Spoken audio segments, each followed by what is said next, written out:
Archbishop Banda, the state and the PF money trail, questions Zambia can't ignore. When a Catholic archbishop speaks, Zambia listens. But when that message appears to collide with politics, power, and money, the nation stops and asks questions. Was Archbishop Alick Banda speaking as a shepherd of souls? Or as a moral voice confronting the state? And why did his words immediately revive talk of a so-called PF money trail? Tonight, we examine what was said, what is alleged, and what remains unproven. Without speculation, without insults, and without fear. Good day, viewers. Welcome to another edition of InspirAfrica Official. I'm Nakash. We're stepping into the new year, and if there's one thing 2026 is already making clear, it's that Zambia's unfinished political business refuses to stay buried. Today, we're diving into a story that sits at the dangerous intersection of faith, power, and money. A story that has left many Zambians asking uncomfortable questions about who really controls the narrative in this country. Our lead story today, Archbishop Alick Banda, the state, and the PF money trail, questions Zambia can't ignore. Picture this, a man of the cloth, draped in the moral authority of one of Zambia's most respected Christian denominations, standing before cameras denying any knowledge of properties registered in his name. Properties worth millions. Properties allegedly purchased with funds traced back to one of the most controversial political eras in Zambian history, the Patriotic Front government under Edgar Lungu. Now imagine this same religious leader, weeks later, caught in what appears to be a web of contradictions, memory lapses, and financial transactions that seem to defy both spiritual vows and legal scrutiny. How does an archbishop end up at the center of a money laundering investigation? How does someone who has taken vows of humility and service come to own palatial estates allegedly bought with taxpayer money siphoned through corrupt channels? And why has the state been so selective in its pursuit of justice? Is this about accountability, or is this about control?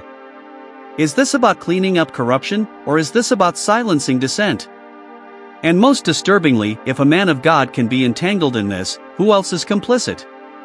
Who else is protected? And what does this say about the institutions we're supposed to trust? Because here's the thing, Zambia, when the pulpit becomes a prop in a political theater, when sermons are bought and paid for, and when the shepherd appears to be feeding from the very flock he's supposed to protect, we don't just have a corruption problem. We have a crisis of conscience. Factual FOUN. The revelation came to light in late 2024, during the ongoing investigations into alleged financial crimes committed during the previous Patriotic Front administration. The Drug Enforcement Commission, DEC, in collaboration with the Financial Intelligence Center and the Anti-Corruption Commission, had been tracing money flows linked to former government officials and their associates. It was during this forensic audit that investigators stumbled upon something unexpected. Multiple high-value properties registered under the name of Archbishop Alick Banda of the New Apostolic Church. The properties, located in some of Lusaka's most affluent neighborhoods, included a mansion in Ibex Hill and commercial premises in the central business district, with a combined estimated value exceeding $15 million. The initial discovery came through bank transaction records between 2019 and 2021. A period when the PF government was facing mounting allegations of economic mismanagement and corruption. Large sums of money were transferred into accounts linked to Archbishop Banda. The source of these funds?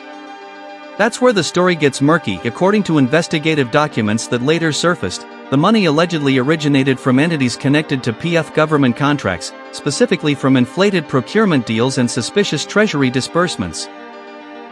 Some of these funds were traced back to companies that had been awarded lucrative government tenders without following proper procedures. The timeline is crucial here. In 2019, Archbishop Banda was relatively low-profile, a regional church leader with modest means.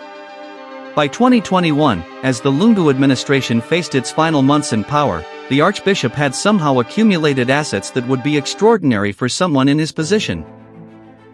When investigators first approached him in October 2024, Archbishop Banda initially denied ownership of the properties.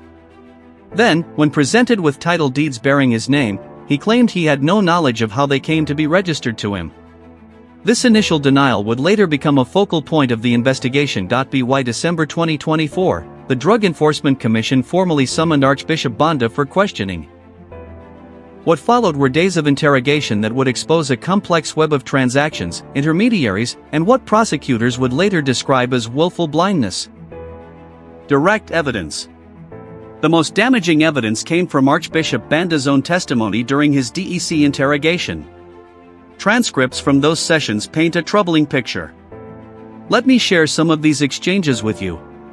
DEC Officer, Archbishop Banda, we have before us the title deed for Plot 4521, Ibex Hill.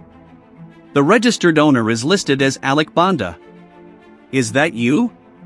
Archbishop Banda, yes, that is my name, but I don't know about this property. DEC Officer. You don't know about a property registered in your name? Archbishop Banda, what I mean is, someone came to me, they said they wanted to gift the church for ministry work. DEC Officer, who is someone? Archbishop Banda, I don't recall the exact name right now.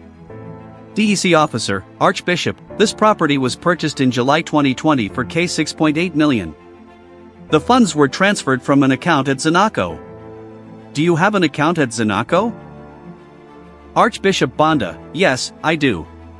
But that account is for church offerings and donations. DEC Officer, did the church receive $6.8 million in donations in July 2020? Archbishop Banda, I would need to check with our treasurer. But perhaps the most revealing exchange came when investigators confronted him with bank statements. DEC Officer, these statements show regular deposits into your personal account, not the church account. Between January 2019 and August 2021, over $22 million passed through this account. Where did this money come from? Archbishop Banda, those were contributions from well-wishers. People who believed in our ministry. DEC Officer, can you name these well-wishers? Archbishop Banda, some prefer to remain anonymous. It's biblical, you know. The left hand should not know what the right hand is doing. DEC Officer. Archbishop, one of these anonymous contributors is a company called Masika Enterprises, which received government contracts worth $45 million during the same period. Are you telling us you don't know the owners of Masika Enterprises? Archbishop Banda, no, I don't know them. DEC Officer, yet they transferred $3.2 million directly into your account? Archbishop Banda, if they did, it was for the Lord's work. As the interrogation continued, the contradictions mounted. At one point, when asked about luxury vehicles registered in his name, a Range Rover and a Mercedes-Benz S-Class, Archbishop Banda stated, those were necessary for my pastoral duties. I travel extensively for church conferences. When investigators pointed out that the vehicles were purchased through the same suspicious fund transfers, he responded, I trusted the people who were helping me.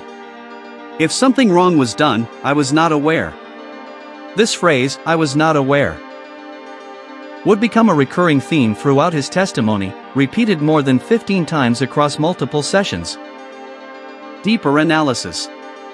The Archbishop Banda case raises profound questions that go far beyond one man's alleged financial impropriety. At its core, this is a story about institutional compromise and the weaponization of influence. Let's examine the reactions. The New Apostolic Church issued a statement expressing shock and disappointment at the allegations, but notably stopped short of suspending Archbishop Banda from his duties. The statement read, We believe in due process and the presumption of innocence. However, we are cooperating fully with authorities and conducting our own internal inquiry. Critics were quick to point out the Church's apparent reluctance to take decisive action. Political analyst Sishawa commented, What we're seeing is an institution trying to protect itself rather than confront uncomfortable truths. The question is not just whether Archbishop Banda is guilty. It's how someone in his position could have been compromised in the first place. From the opposition, the Patriotic Front has been conspicuously silent. Not a single senior PF official has publicly defended Archbishop Banda, nor have they condemned him. This silence speaks volumes. It suggests either complicity, that they know exactly how the Archbishop came to acquire his wealth, or calculation, that defending him would expose their own involvement. Meanwhile, the ruling UPND has used the case to hammer home its anti-corruption message. President Hakainde Hichilema, during a December rally, referenced the case without naming names: "We're going after everyone who stole from the Zambian people. I don't care if you wear a suit, a uniform, or a cassock. If you stole, you will answer."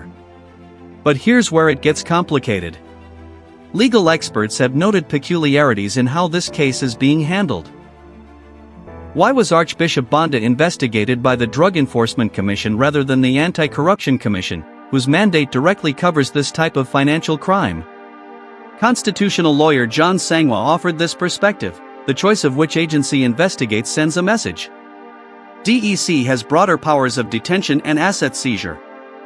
This could be strategic prosecution, or it could be prosecutorial overreach. We need to watch this carefully. There's also the question of timing. Why are these revelations emerging now, more than 3 years after the alleged crimes took place and more than 2 years after the UPND took power? Some analysts suggest the government is building a comprehensive case against the entire PF financial network, and Archbishop Banda is merely one link in a larger chain. Others worry that selective prosecution is being used to silence critical voices. And Archbishop Banda, despite his alleged financial crimes, had begun to speak out about governance issues affecting the church. The ethical dimensions are equally troubling. If proven true, Archbishop Banda's actions represent a profound betrayal of sacred trust. Religious leaders in Zambia wield enormous social and political influence. Their endorsements can swing elections, their pronouncements shape public opinion. Reverend Suzanne Madale of the Council of Churches in Zambia stated, "If a shepherd has been feeding on the sheep, it doesn't just damage that one church, it damages faith itself. People begin to question all religious leaders, all institutions. And there's the money trail itself. Investigators are still trying to determine where all the funds ultimately went. Did Archbishop Banda keep everything for personal enrichment? Or was he a conduit, a trusted figure used to launder money for others who needed a respectable cover? The evidence suggests it might be both. Some funds appear to have stayed with him, financing his lifestyle and assets. But other transactions show money moving through his accounts and then disappearing into offshore entities or cash withdrawals with no clear destination. This raises the most disturbing possibility: that Archbishop Banda was part of a much larger money laundering scheme, that religious institutions were systematically exploited to clean dirty money, and that what we're seeing now is just the tip of a very dark iceberg. Thank you so much for watching today's edition of InspirAfrica Official. The story of Archbishop Banda is far from over, in fact, it's just beginning. Court proceedings are expected to commence in the coming months, and we will be following every development closely. What are your thoughts on this case? Do you believe religious leaders should be held to higher standards of accountability? Is this investigation about justice, or is something else at play here? Drop your comments below. We want to hear from you. Your insights and perspectives are what make this community so valuable. We'll be back tomorrow with more stories that matter, more questions that need asking, and more truth-seeking in a country that desperately needs it. Until then, stay informed, stay vigilant, and never stop asking questions. This is Nakash, signing off. Take care, Zambia.